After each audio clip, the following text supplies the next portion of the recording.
১৬টি দেশের রাষ্ট্রপ্রধান, শীর্ষ সরকারি কর্মকর্তা, বিভিন্ন প্রতিষ্ঠানের প্রধান নির্বাহী এবং বিজ্ঞানীরা। আয়োজনে অংশ নিতে ফ্রান্সে পাড়ি জমান নরেন্দ্র মোদীও। এই সম্মেলনের একটি ভিডিওতেই দেখা যায় সেই বিব্রতকর দৃশ্য।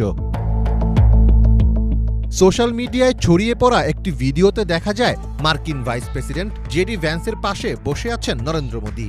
একসময় সেখানে উপস্থিত হন ফরাসি প্রেসিডেন্ট ইমানুয়েল ম্যাক্রো। সবার সঙ্গে হাত বাড়িয়ে কুশল বিনিময় করছিলেন তিনি।